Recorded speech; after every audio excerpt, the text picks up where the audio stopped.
Hello, everyone. My name is Carl Munoz, and today I will present to you my project entitled "See Less is K-More: K-MERS as an Alternative to Gene Expression in Low-Coverage RNA-seq." So to begin, in standard RNA-seq, we sequence around 30 to 50 million reads, which are then aligned to a reference transcriptome. However, this amount of sequencing is expensive, and so sometimes we use low-coverage RNA-seq in order to increase our number of samples or decrease our total cost. Additionally, using a reference can be problematic since we are biased to whatever that is contained within it. We can then use reference-free methods, which use K-MERS instead of transcripts in order to capture all the information present within RNA-seq data, such as mutations. However, there's only one study that has combined both of these alternatives together. And in this study, they used single-cell RNA-seq to predict cell types by using K-MER counts with greater accuracy than gene expression. So this is promising, and we think that we can extend these results to low-coverage bulk RNA-seq. So to do this, we first wanted data, and for that we took 300 samples from the Cancer Genome Atlas, split into 15 cancer types containing 20 samples each, at an average coverage of 142 million reads per sample. From this data, we subsampled the reads to a certain percentage of coverage in order to simulate low-coverage RNA-seq. We then quantified K-MERS and gene expression and normalized the data before doing a variance filter on it, which means we took a certain percentage of the topmost variant features of the dataset. I then scored the data using a silhouette score in order to get the intrinsic separability of cancer types, and did dimensionality reduction before doing cancer type prediction using logistic regression and multi-layered perceptron, or MLP.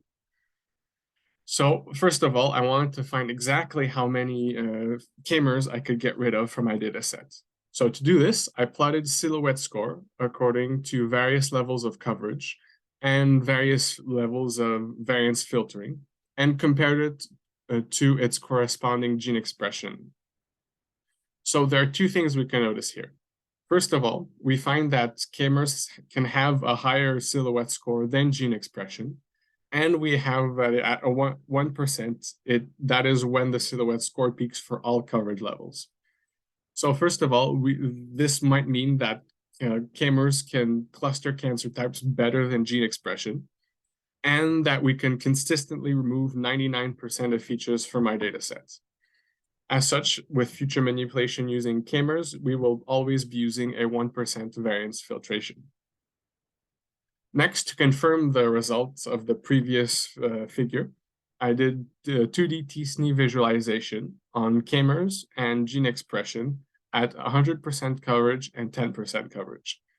And we see what appears to be that the K-MERS form much nicer, cleaner clusters than gene expression, and are mostly unaffected by decreasing our coverage, whereas gene expression gets messier.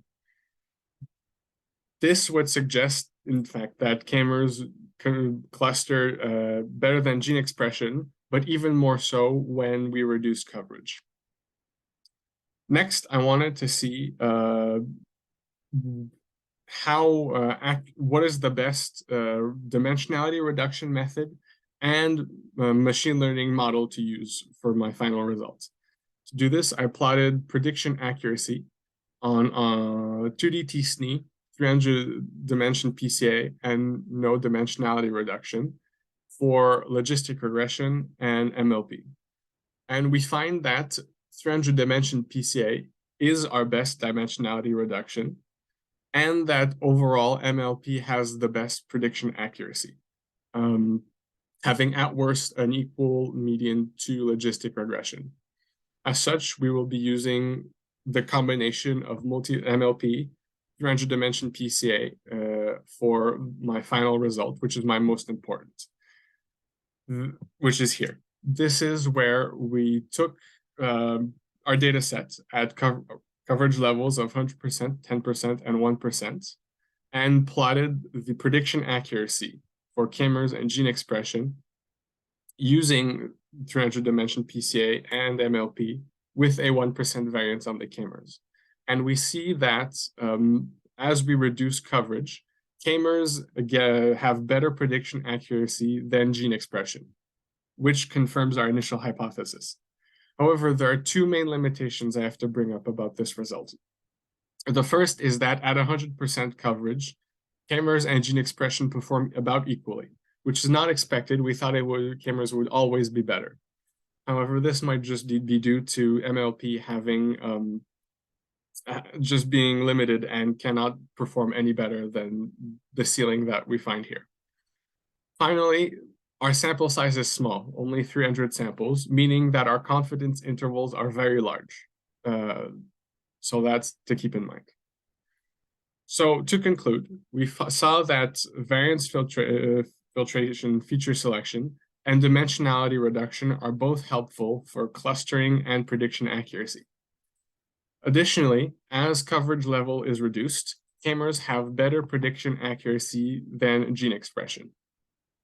However, these results are mostly limited by sample size, which means we cannot be too certain about our conclusions just yet. However, should these results be replicable at larger sample sizes, it would indicate that we can have a new standard to do RNA-seq when we try to do prediction accuracy, and hopefully with other tasks as well. So for future work, I of course want to expand my dataset to the entire TCGA dataset, as well as other datasets, and even possibly cancer subtypes. And I would also like to build a model such that the importance of each K-mer for prediction is explainable, and so that I can identify its biological significance. Thank you for listening. Here's my contact if you need it.